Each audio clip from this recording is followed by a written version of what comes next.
with your mates. You get a Fury and you get a Wisp, you get an Invoker, you know, Ice Blast, and you just look for kills on literally whoever's showing in the map. So could definitely be possible this game. And again, that's why, because you have that global kill threat, that's why it's so difficult for you to split push lanes should the game come to that. So a plan B for Quincy crew is going to be difficult to come up with on the fly if things are looking a bit more on the downside out from the lanes. MSS sneaking around. That's going to cause a smoke to break here from Snaking. MSS does plant the ward. He's probably going to know Snaking was on a mission to do the same. He'll likely be scouted at as well with the same movement, perhaps even first blood, but that's a great toss. Snaking looking to try and cut him off through the river. Might catch up to him, but there's no procs of battery assault left. That will not be a first blood here for Tundra. 30 seconds to battle. Yeah, we'll see how that works out. That attempt by Tundra, not very easy in the early game, and they're gonna have to settle for just taking the rune instead. That is a odd scream. I've never seen that from Luna before. Oh, you've never heard this taunt? I'm pretty sure. So creepy. I think in season 1 we've gone over this. How you just always forget that this Luna taunt exists.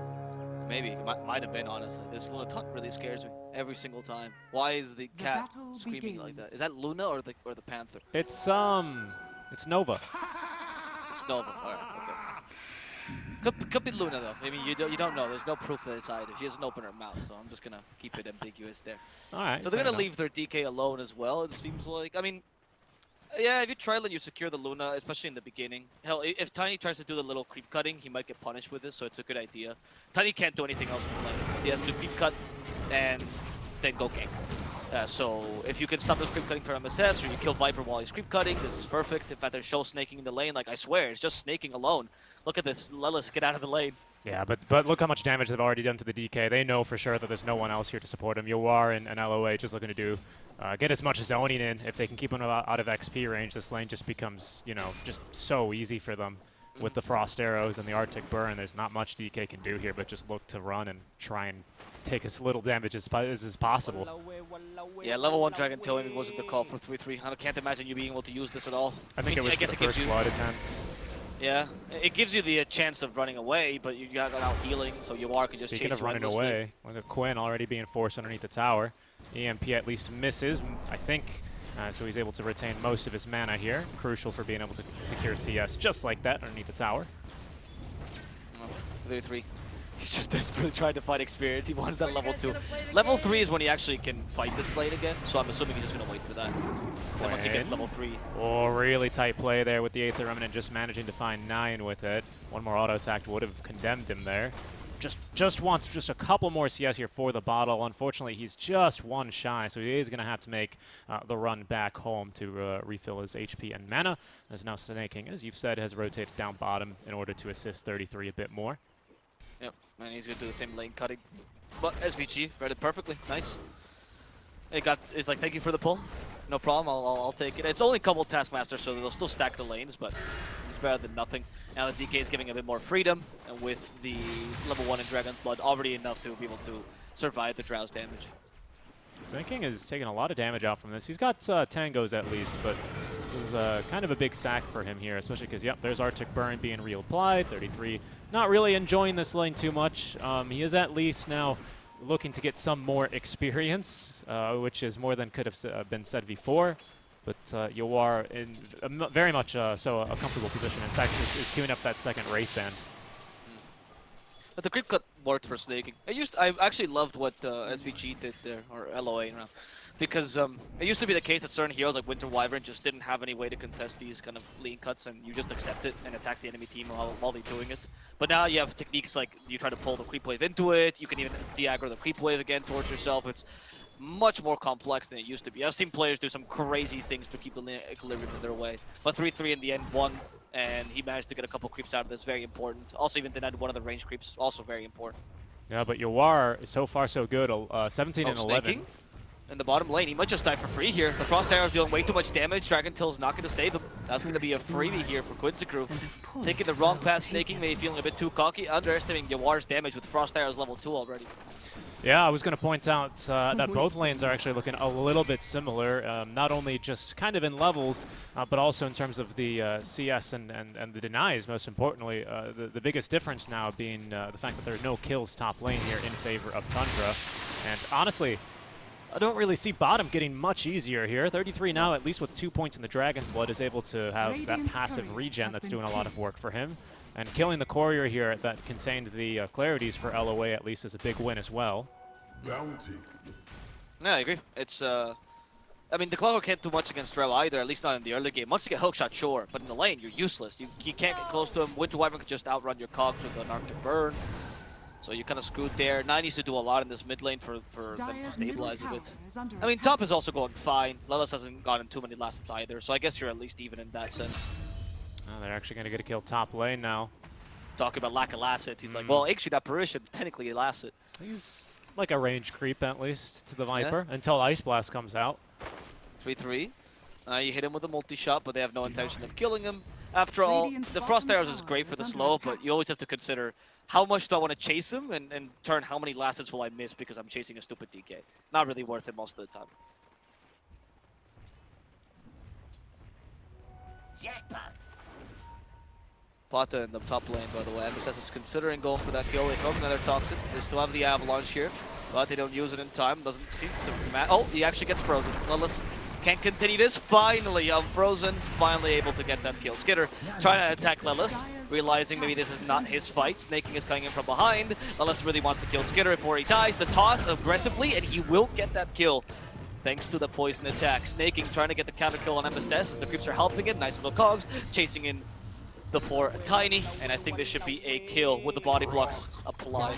They did get a kill mid lane though, should be said. It looks like they rotated the Wyvern over. We're able to get the jump here onto the Invoker. And not exactly what he was looking for either there. Snake King looking to relieve some pressure up top lane. Means that he can rotate now back towards the mid lane at level 6, or sorry, at minute 6, pardon me, to look to try and equalize here. But Quinn already with a major advantage. And Yawar, again, just very easy lane for him here in this 1v1. He's got no problems versus the DK. Yeah, no surprise there. DK can't get close to you, so Dragon Tail and Breathe Fire seem like useless abilities. Drow also maxing the Frost Arrows to make sure DK can't get any closer, sorry. But Skitter's also doing a good job. I mean, the difference is 9 last hits between the two carries is a big deal. And with these kills, I think Lelis has recovered considerably. That kill on Skitter was very major. Even if Snaking rotated, it was a bit late, a bit of a reactive rotation, and Quincy responded accordingly. Just staying there, getting the kill. MSS is actually being surprisingly useful for being a laning Tiny. Hasn't needed to gank a single time, just playing super aggressive in this lane, utilizing Viper to the strength. Speaking of ganks, here comes 9 with the haste rune onto Yawar. Looks like Yawar this time might not be so lucky. So with that Dragon Tail stun, they are going to be able to get the kill. He's just looking to at least multi-shot the wave before he died. And does set up here for LOA to at least get a couple of last hits himself. Still 3 heroes top lane for Tundra as Yawar, or sorry, make that Quinn in the mid lane. Did manage to dispatch of the wagon with ease. And unfortunately, he's already lost his own wagon, so not much of a push threat coming. But some good chip damage. 700 damage done to the Tier 1 tower already by a Void Spirit is pretty commendable.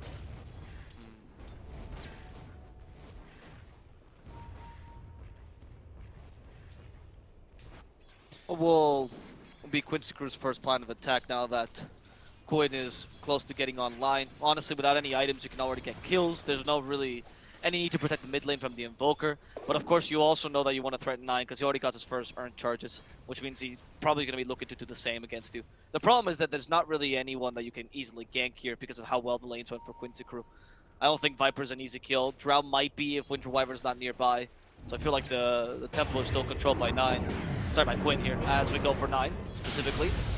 Difficult attempt. In fact, Snaking is here to respond. Quinn, out of mana, can't get away. Quinn might have been a bit overzealous. Saved by the Cold Embrace, still frozen up to do the Cold Feet. Can Quinn just outrun this? He won't be able to. The help from Yawar, but Dragon Tailed immediately by Yawar in the wrong position. Cold Feet will trigger at this rate. Yawar will have to sacrifice himself, getting nothing in return. They even catch up to SVG. Dragon versus Dragon action, or Wyvern versus Dragon. And the Green Dragon will win this fight. 3 kills going on the way of Tundra. Better rotations here, and they end up setting up the tempo because of a overzealous play by Quinn.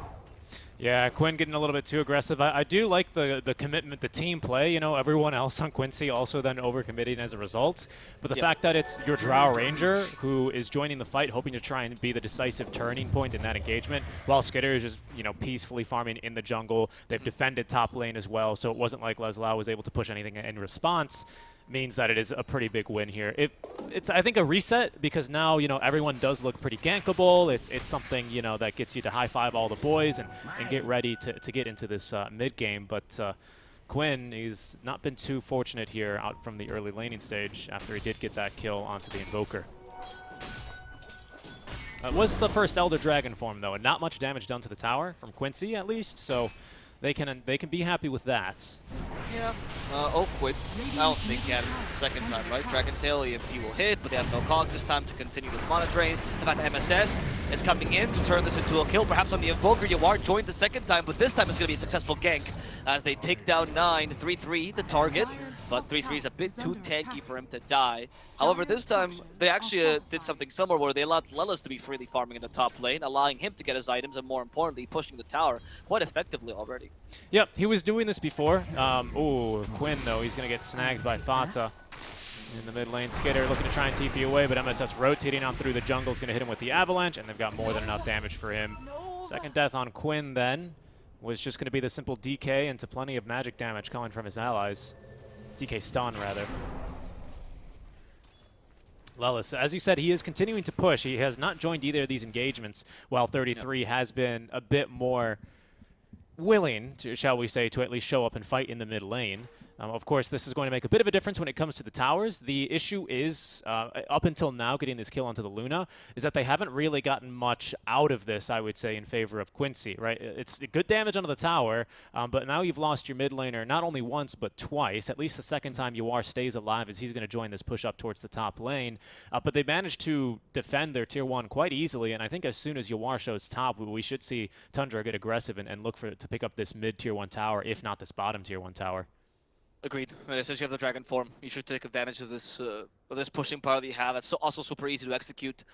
Losing your tier 1 tower this early to Lelis is gonna suck, honestly, because Viper shouldn't be the one taking that first tower. But it's also, that's one of the strengths that I think Quincy crew also have, because Yawar understands Lelis wants to get that Rod of Athos early. You let him farm a bit earlier. Now these swap positions. He's close to that Rod of Athos anyway. You put pressure into the tower. And that way you always have a space creator and always a farmer, depending more on items than on the positions. They go for the dragon now, and poor Dragon Knight a bit too far. Second dragon form wasted already. Yawar will be able to take the tower, as you also have some tower pushing on the Drow Ranger herself. Yeah, that's going to be a really, really big play out from Quincy crew. Once again, nice rotation out from MSS. That's the second time, and we did have a pause, so it seems like it was a little bit longer ago. But he was literally just returning from getting that kill onto the Luna. So he's just been swiping back and forth through the enemy jungle, through the river, around the Roche pit, picking up kills at each one of his destinations. So he is having a phenomenal game, I would say, on this Tiny thus far. The farm, of course, is not going to reflect that because it's still not the best Tiny game I've ever seen, at least draft-wise, but he's definitely making the best thing he can out of it. Yeah, and he played a very odd way of playing Tiny, like I said, laning Tiny, kind of playing extra aggressive just to get more space for his friends. And it worked out because you have the 3 cores really far for Tundra. In fact, now, talk about cores, sorry, for Quincy crew, talk about Tundra cores, they're going to lose 3-3 here. Easily to the Viper. Lelis now playing super aggressively and really closing in a Rod of Athos, which will guarantee some extra kills here once he gets it. The ganking squad is online for Quincy crew as far as they're concerned. Tundra can't even go to their triangle. They need to defend these stacks, so they'll try to. Rocket Flare at least take some of the big creeps. But against Lelis, what are you going to do? You really cannot fight this Viper right now. Skitter, at least, he's finding farm in the top lane, sees quite a few heroes here with this ward, pushing into his triangle, knows that there's pretty safe farm top. Quinn is going to rotate on over, but there is a ward as well here that is going to scout that rotation, so Skitter off and safely away into the jungle. The rest of Tundra, in the meantime, have got their eyes set this time yet again onto the mid-tier 1 tower. 33 Elder Dragon form just coming off cooldown, quick to pop it, and once again getting that debuff onto the tower. Let's see. This should fall now. This should fall. Actually, this is a nice play, right? They do this specifically because they did see Quinn TP away, but snaking. He actually connected the hookshot onto the Satyr, but looks like he might just lose his life out for this one. 2 stacks of the poison attacks, and it's going to be the last Frost Arrow from Yawar to secure the kill in exchange for the tier 1 tower. Okay, I mean, at least they took the tower in exchange. It's not too bad. Snaking keeping them at bay. considering how valuable the tier 1 mid. But if you have a DK, part of the advantage of this hero is the safe push that this provides, you being super tanky and everything. And it took a while to get a mid tier 1 tower. You still have to sacrifice a fair amount of units. What is good though from Tundra is that they still have a really farming Luna, who did not go for the Mask of Madness actually, so it seems like Skitter wants to somewhat fight, not vacuum farm the jungle as quickly, instead being more of a mid-game hero, trying to match Drow's Temple. Seems appropriate for this game. Dragonlance is also a very good item now in terms of stats. Yep. Nice to have versus the Drow as well, who is going to be able to naturally outrange you, even without the Dragon Lance that UR's picked up. So this is going to reset it, but it makes it easier to kill other heroes. I mean, we've got 2 other ranged heroes anyway, the Viper and the Winter Wyvern. Luna, a ranged hero, and quite fast for being a ranged hero as well, but does need that speed to make up for her lackluster natural attack range. Yep, that's why Dragonlance helps. In fact, even at some point, the Hurricane Pike this game is not too awful for Luna because of the amount of catching the team has, a lot of slows that you might want to deal with that Force Staff, but of course, at a later date. As right now, the name of the game is Manta. The name of the game is also Fanta's Death here, who does de-ward in exchange for his death. Even gets an Ice Blast off. In fact, Snaking wants to continue this, going for MSS, but MSS not too bothered by this. In fact, Snaking who might be in trouble. Tornado EMP used for Quinn, starts to dissimulate, EMP hits. Winter's Curse though might set up for the kill here on Snaking, perhaps even on 9, who's been caught out, tossing him back towards Lelis. Dragon Tail for 9, that's not going to save him. In fact, a Cold Embrace will save Lelis instead. 3-3 is going to fall here to Quinn, and they do catch up to Yawar. He's stuck in the cogs, he needs some help for his teammates, but they're not going to come in time. The Lucent Beam will finish him off, and they want SVG as well, but a lucky Invis Rune will save his life here. Just spawned. Ends up being a pretty bad matchup. Well, actually even, right? 3 for 3 here for both teams because we had a buyback from Snaking. Yeah. Yeah, 3 for 3. I want to say completely even, right? We lost the AA at the beginning, so it's a 4 for 3. That's true. That's true. Yeah, 4 and for 3. Drow is the carry versus the offlaner on Tundra, right? Because you lost the DK there.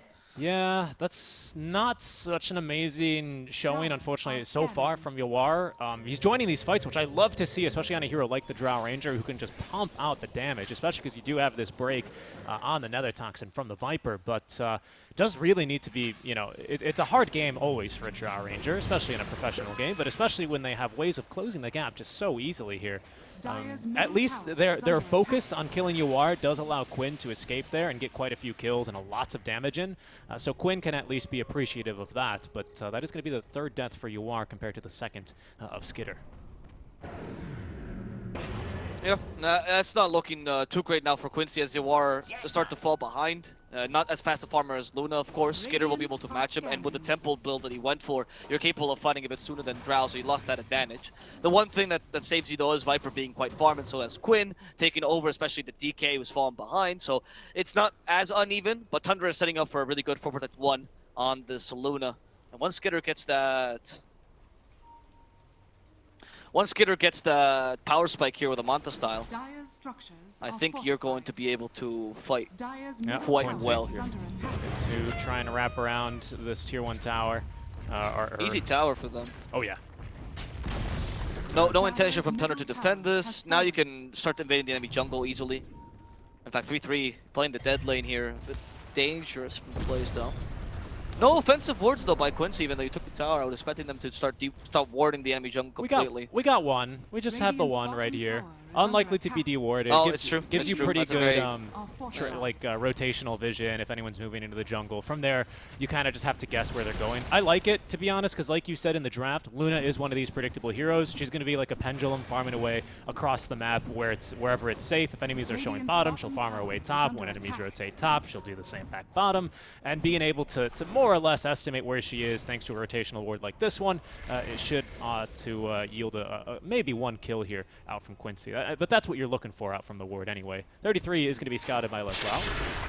And she's going to go ahead and drop the Dragon Tail. TP, Atos, not in time. Okay. Interesting. Well, I thought you could have... Oh, whatever. He got away, so that's what matters. He's very close to that Blink Dagger, doesn't want to lose his life right now. That Blink Dagger is pretty much the only item that's going to activate 3-3 right now. I don't think you're going to be able to get back into the game easily. Oh, maybe you give him Philosopher's Stone this game, honestly. Just to recover him. And you like swap it in, swap it out between a different item depending on if you're fighting or not. It's a consideration, because Clock and Ancient Apparition are very item independent heroes. It's true. They just need their experience. The Snake King, his smoke will pop first. LOA is going to see him. MSS rotating from behind. Finds himself just eating a full Eclipse. Skitter thought there would be more enemies, though, so the Eclipse only used to kill the tiny Snake King. Yet again, connecting onto some Satyrs. As the Sunstrike 4 vision, trying to find LOA. Gives 33 the vision to blink forward and land the Dragon Tail stun onto the Wyvern. Chaining the stuns is going to be Skitter with the Lucent Beam, as they will be able to cut off the retreating Wyvern. And it's Skitter getting the double kill at the end of this engagement. Likely to now push into a tier 1 tower here if they want to, and they don't. Roshan is the play here. What are we doing, Tundra? We took over the enemy try. I think the tier 1 here would be a safe bet, but because if you take over the enemy triangle, you already taken the mid tower. You can then secure Roshan for yourself. You don't have the best Roshan taking lineup though. That's true. It's true. So that's no the issue, Slardar, no TA, no Snapfire. Yeah, Quinn. no minus armor of any kind. They go for the Dragon Knight. Okay, 3-3. There's the Gust. And they just tried to kill Clockwork first. Clockwork will be bursted down, but at the same time as Quinn. Perhaps Cold Snap on Quinn, though. He gets away just in time. Actually dividing their damage between MSS and Quinn, which means they got neither of those kills. Good effort on the Sunstrike. Yeah, it's a level 3 Sunstrike, so respectable damage. 225 pure damage this early on in the game. Might be able to sneak one of those cheeky kills when they're looking to escape, but unfortunately he was a little bit too ahead of himself there on that one. Nice play by MSS, just sticking around, idling nearby, waiting for the debuff of the vessel to end before he can heal back up. And now actually it's going to be Quincy crew on the move. I think they're just going because they know Tornado is going to be on cooldown for a couple more seconds, so there's no chance to counter-initiate. They're going to find There's no Dragon form either. Yeah, true. Fata. Ooh, nice Ether Weapon. That's going to be a dead Fata. There's no more Ice Blast either. Now this gives you some liberty to take some towers. It might even, actually, days since they're Radiant actually could sneak in a Roshan as well.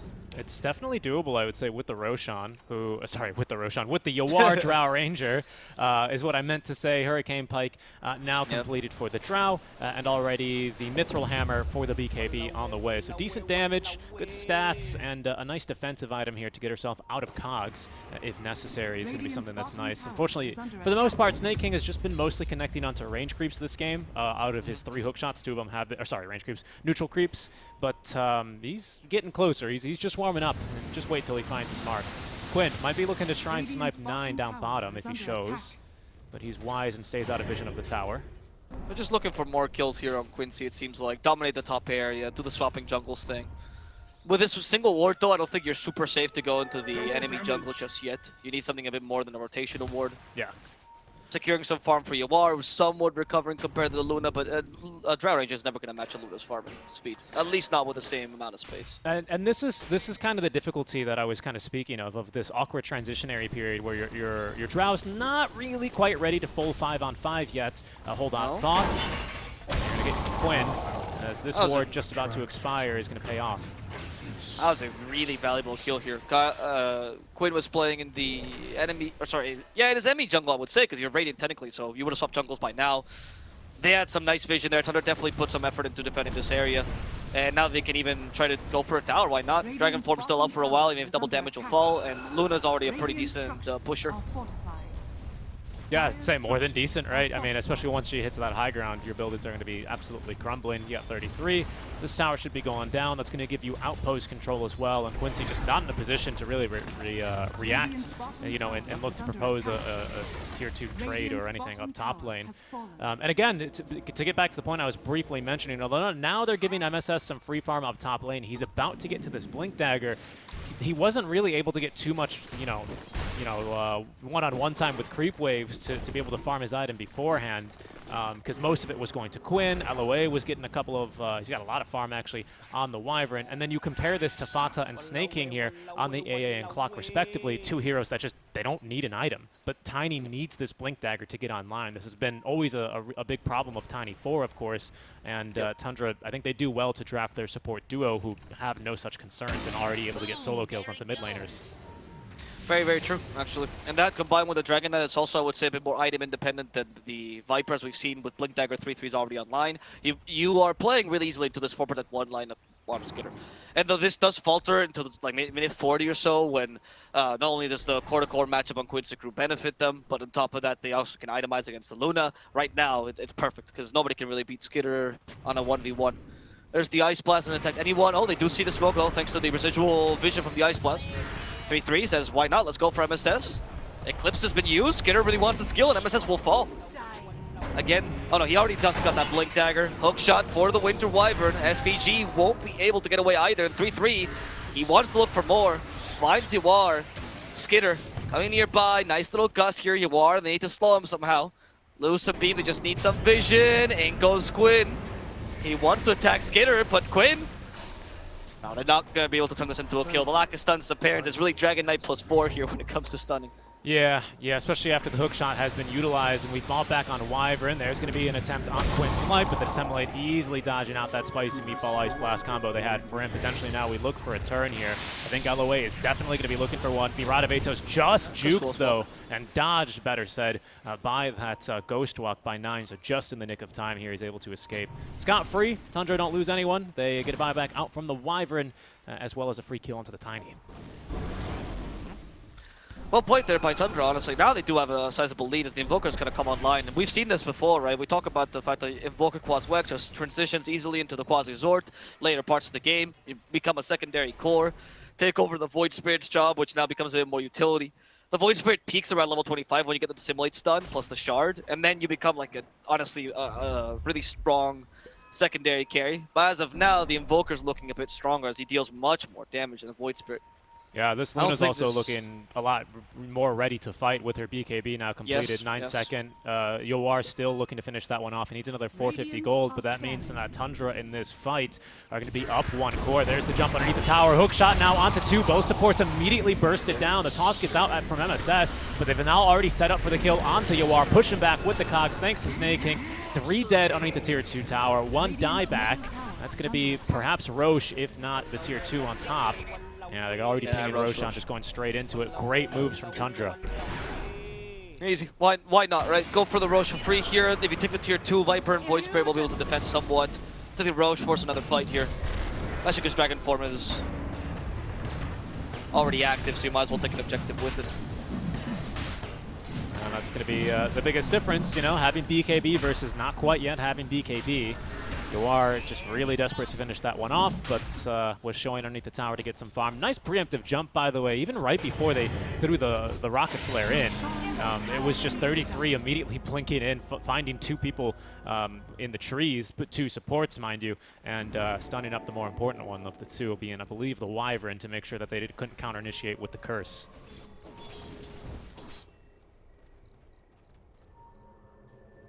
It's going to be, I want to say thanks to this ward, it might have been able to scout them in the daytime. Yeah, it looks like, just looks like it, thanks to MSS movements here. Quinn, though, with Ags now finished up and on top of this Yule Scepter, ought to be the one playing a little bit more aggressively, but again, he just lacks the damage. He's got great control, he's great at breaking these back lines and creating chaos in the fights, but the damage just has to come from somewhere, and without this BKB, Yawar has not been able to stand his ground in these fights whatsoever. Yeah, once he gets that BKB, though, things might change a bit. The lack, I mean, you still have the hook shot, though, of course, to deal with him. But that'll be pretty much it. The Luna will have to fight 1v1. As we've said, that matchup is not entirely that great. However, with a 5k lead, I feel like Skitter can really hold his own. If you get the BKE by the time Skitter gets even half his Scotty, it's going to be difficult for Yawar to fight that. Yep. The Growth Bow also helps a bit here to make sure that Skitter can stay a decent distance. That plus a Dragon Lance honestly adds up. Very good point. Pushing a bit more consistently. Quinn waiting. He might try to interrupt this, but they don't seem to want to initiate just yet. Quincy still on the top lane, gathering up. There we go, Quinn. Just trying to disturb Skater, see if they can find a little cheeky kill, but no intention of actually committing here. Well, there's Tornado out, so maybe now they look for it. You can see Tundra already kind of starting to reposition on the supports, kind of expecting Quinn or someone else to make an aggressive play. Now they're going to scout the BKB on Yawar, but of course with Aegis, Skitter still quite confident here in showing and actively pushing, even using the Manta style to increase his pushing power.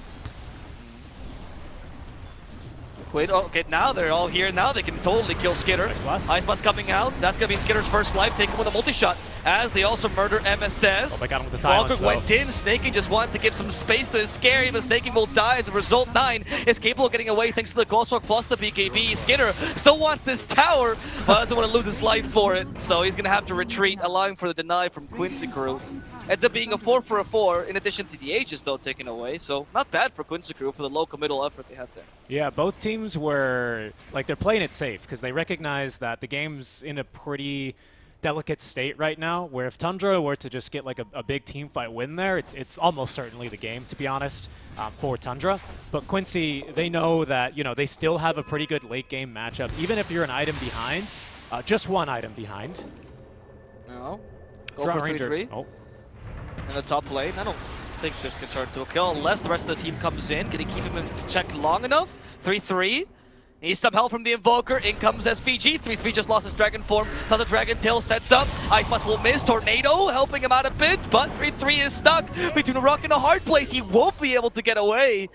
The TPs from Quincy Crew have been more successful because that tier 1 top didn't get taken earlier. And it makes playing in this dead lane so much more difficult here for Tundra. Yeah, so this is the nice part about having the Drow Ranger on your team, is that even if you are an item behind, if she's allowed to just stand her ground and hit people because of her passive, especially against carries where she's got a favorable matchup, because Luna, 30 base armor sounds like a lot, but not to a marksmanship proc, you know. It feels like you can equalize with that one item. But here's the crucial one, though, that Skitter's now just picked up here. He now has the Eye of Scotty on the Luna. Crucial for two reasons, of course. One, it is going to really look to annoy and kind of just neutralize this Drow Ranger as a threat actively in these fights. And secondly, also looking to reduce the healing of the Cold Embrace. We've not gone fully into the healing build, though, for LOA. He's instead opted for the Glimmer Cape rather than the Holy Locket that we tend to see. But he still did take this level 10 talent, which is just an absurd amount of healing overall. Yeah, also the 50 damage down though. This game does much. But I agree, I think Glimmer Cape is the better option anyway, because you have to deal with the Ice Blast, you have to deal with the Eclipse, and your Viper did not want to go for the Pipe. I don't think Pipe is really that good on Viper anyway, so you need some sort of cover against those magical bursts. That's just a good idea. However, Tundra, I mean, the issue is that this Luna versus Drow matchup we keep mentioning is not really equal because there's a 5k lead for the Luna. So in terms of the farming, the Luna did beat her. That's why we're saying it's more of like a 40-50 minute thing where they're both equal on items, and then Drow in the 1v1 particularly, yes, you can win. But if Luna is much more farm, not only is she better at the team fights in general because she's not just a single target hero, but capable of murdering almost everyone at the same time. Also carries an Eclipse, which gives her more tempo into the mid game, and more importantly, out farms a Drow. Utilizing all these skills, whereas Quincy Crew hasn't been able to utilize the early pushing of the Drow as effectively. They had to make up for this by having two cores that can supplement this, but they've also fallen behind due to Tundra's domination. After all, playing 4-1, it's a bit more dangerous, but it's also much easier to do. Just let Luna farm, your team fights. It's honestly very easy to execute that. And so far, it's been working out quite nicely for Tundra. And I don't think they've got much to complain about, as we're going to get on pause yet again. Skitter is going to be able to improve his kind of area control as well. He's actually queued up the Aghanim Shard, looking to purchase that himself. As Quincy Crew now will make an aggressive play back up towards 33. They've got eyes on him underneath the ward, and he will be taken down. Quinn did have to use both steps here to be able to secure the kill, but there's going to be no counter-initiation potential with everyone else from Tundra scattering to the wind. They're putting a lot of effort into pushing at this top lane here on Tundra, which I'm surprised by. Because Quincy and Crew has just been using this as a slaughterhouse, getting a bunch of kills. And Tundra's actually even protecting it with a couple of defensive wards. Very interesting.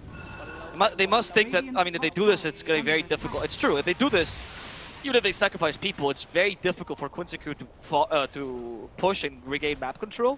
Because pushing bottom and pushing mid is relatively easily for Tundra. Between the fact they have a Luna and a DK, even the Ice Blast is useful for that, and the fact that you also control those areas. So if you are capable of pushing top, even if you're sacrificing someone for it, then Quincy Crew struggles to regain that map control. Something that they usually play around as well. This is a team that likes to win the lanes, destroy the map, and then from then on choke you to death. But this game, they're on the back foot, which is not a position they like playing from.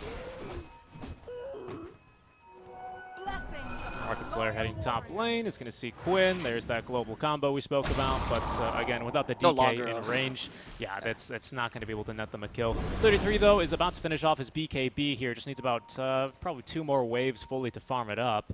We've got MSS and Lelis nearby, but they're not going to be confident enough to make the play, especially as they get dewarded, and we'll just allow the DK to farm peacefully for now. I feel like now also Tundra is thinking, we can control the top area and then control Roshan as a means, to control Roshan.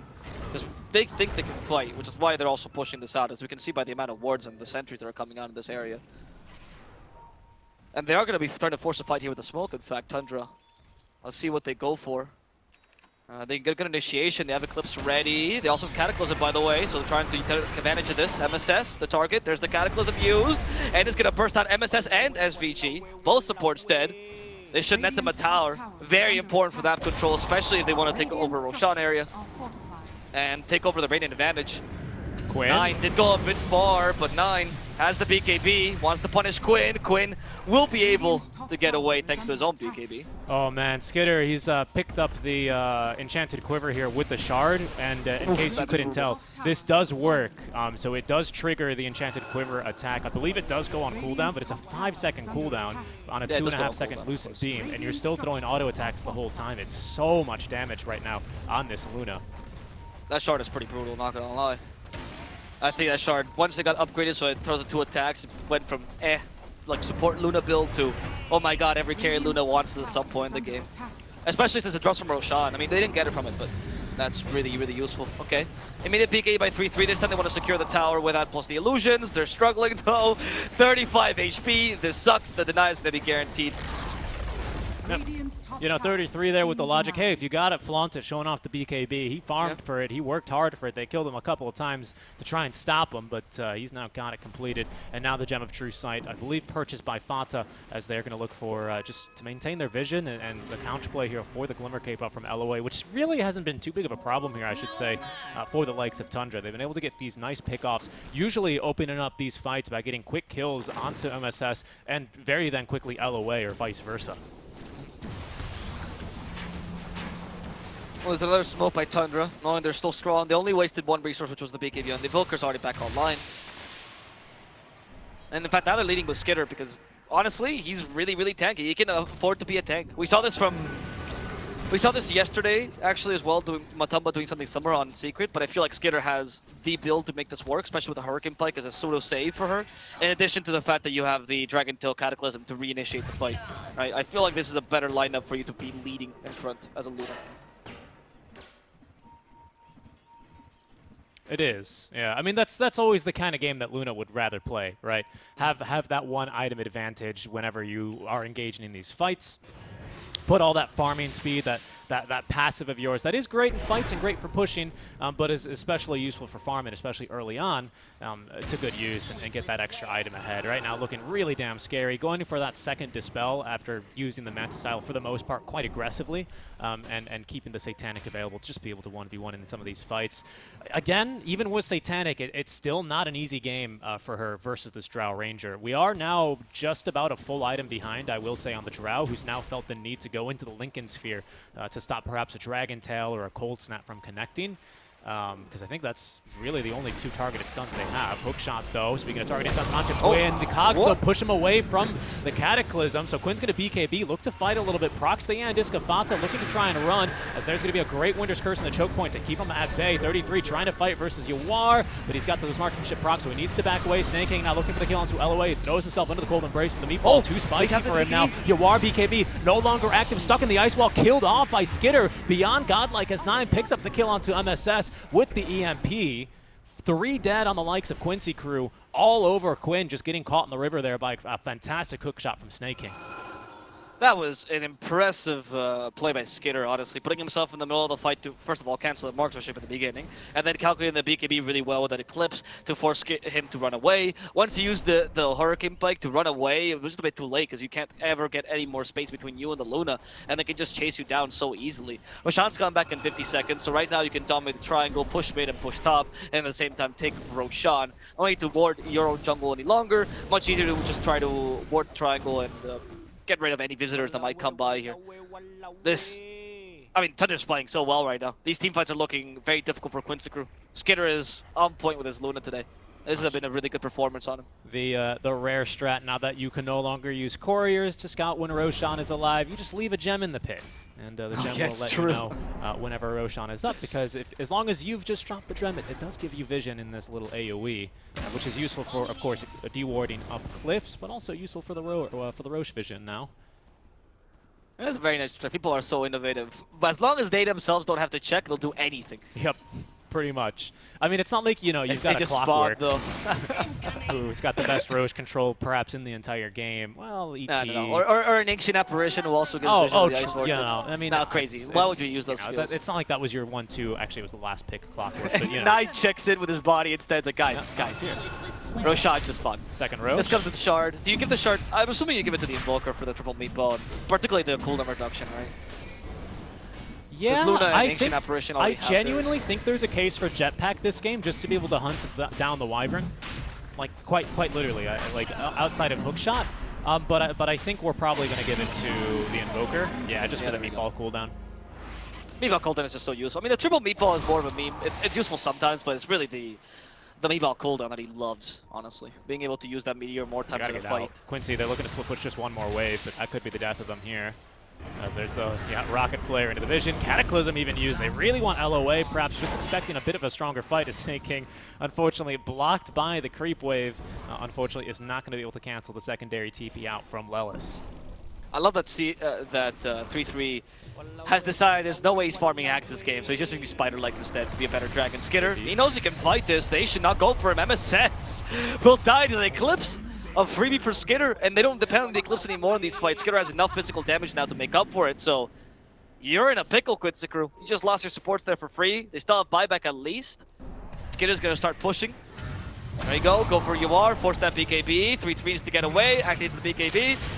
But there's a Scotty now slowing down 3-3. 3-3 is not going to be able to survive. He dies immediately. Lelis also activating his own BKB. Quinn has to get away. And they actually do force Tundra away from the racks. They don't want to fight without 3-3. They almost got a couple of counter kills there, but Quincy crew really good with their mobility. I love the patience there for LOA, but I just can't I can't help but think, man, a Winter's Curse when they were trying to escape would have been game-changing there. Of course, difficult for him to get into that position, but he did have the buyback. He's got as well the cast-ranged Psychic Headband. It's tough. It's a really tough game, and that's why it's so punishing whenever you lose your supports. That's why Tundra, and 9 specifically, is more than willing to use Cataclysm, even if it just guarantees the kill into the Wyvern. There's going to be a buyback now, out for 33, though, as MSS trapped in the meatball here. Is going to be nukes down. That's a dieback out from him. Quinn slowed by the Ice Vortex. Now they're going to be able to catch up. The melee Dragon Form stun instant, setting up for the hookshot as LOA trying to TP out. They actually forced that Snake King forward with the battery assault active to try and cancel the TP, but the Wyvern able to escape just in the nick of time. Seems very difficult for Quincy to defend without their Void Spirit. They're going to need to buy back here. He was the one that was getting pickoffs and kind of forcing them to overcommit and everything. Skitter with the Alacrity, how are you going to stop this push from happening? At least one lane of racks if you don't want to buy back. And honestly, there's a point to not buybacking here. I think it's justified. Yeah, still have the Glyph. You can somewhat defend it to the point that they only take one lane of racks. They still have the Aegis. It's not like you're going to be able to fight them either. Yeah, that's true. That's true. I'm surprised they're not pushing faster than they currently are, to be honest. I mean, we got Luna sitting on just about 8,000 gold. I'm just wondering what's the next item here for Luna, because you know, you got an 8K net worth lead, it's a 12K net worth lead to the Drow Ranger, so you're like 2, maybe almost 3 items ahead. Cataclysm, they're going to go for the Winter Wyvern, almost dead. SVG, they can't, and Winter's Curse turns around this team fight, but there is no Quinn. SVG already dead. They will take down Snaking at least, but Skitter did push a fair amount. Still though, only one lane of racks, and they didn't waste the buyback on Quinn. The patience actually paid off. Yep, so far so good. Like you said, that one lane of Barracks in exchange for the Winter's Curse. Kill onto Snake King, which is a lot of your early scouting and initiation being taken care of. That means that Quincy crew ideally can now get outside of the base. I don't believe they have too many tier 4 neutrals. Yeah, they've got literally none of them, which is no surprise because they've just been trapped inside the base, compared to only the one that Tundra have decided to farm up here in the 3 minutes that they could have. And no one's using it. It's a Minotaur Horn. Not a bad item. It's 2 surprises there for me. One, that they have not spent, you know, at least a minute farming these items in between the pushes, and 2, that no one's equipped any of them so far. I think someone's going to be looking to take that Flicker, though. Ooh, Timeless Relic. Yeah. Ooh, boy, that's good. Actually, I don't know if you give the DK to Mentor Horn or the Timeless Relic, honestly. Timeless Relic is really good with a Dragon Tail. Maybe just give the Timeless Relic to Fata instead. Or even the Invoker. Yeah, 9, because you want more magical damage, sure. Yeah, now Skitter with a flicker here is actually quite a punishing item towards the likes of a Drow Ranger. Of course, because not only is it going to dispel you, but it also is going to disjoint any projectile, so you're not going to be able to immediately apply the slow from the Eye of Scotty. So I think that's the main reason he's holding on to it here. He's also got a backpack eggs. But, so, you know, just be careful. Eventually, he's going to be able to just send the Clockwork in. He's Snake King, come here, hit him with that Eclipse, and send Snake King to do his bidding. And the best part about that is even if Snake King dies, another Satyr hook shot. Just hates these Satyrs, man. Oh my goodness, see? Oh, Yawar. Wide. He's left behind, though. Skitter's going to close the gap. There goes the Eclipse active. You're going to get the max bounces here onto Yawar before he activates the BKB. Minotaur Horn now from 33. Pulled back, though, by the 8th. The Remnant is Quinn. Not looking to fight any longer. Another stun, though, onto the Drow Ranger. We'll have one in another second. There's going to be the Cataclysm. So many Sunstrikes around. Yawar still alive on a sliver of HP, but nukes down by the likes of Thata. As 9 now GG. dropping the Meteors, looking to try and force them away. 2 kills for 9. 33 looking to close the gap onto Quinn, who's got both Astral Steps. Lelis is going to be the second to last to fall here, as now Quinn can't even regen from the fountain, will be killed off. Buyback, though. Realistically, what can they do? Quinn at least proccing the Andis, looking for this kill onto 33. Nearly has it, but the cheese consumed in time. That fondue. How about you, says 33, and they look for the second kill now onto Quinn. Yules himself back into the air, but can't even get the Astral Step away. Lelis continuing to stand his ground in the fountain as they refuse to GG out. But now with all 5 heroes dead, they have no choice. Tundra, an impressive performance at game number 1, honestly. I feel like Quincy, you could fault some of the movements perhaps in the early game, playing a bit overly aggressive. They couldn't really get their game going because they're used to, again, dominate the lanes. They didn't really do that as much. They got good lanes, but I wouldn't say domination. They couldn't choke down Tundra. And I feel like the movements by Tundra in the mid game were really good. The sacrifice by the DK, like we mentioned, them constantly pushing out the dead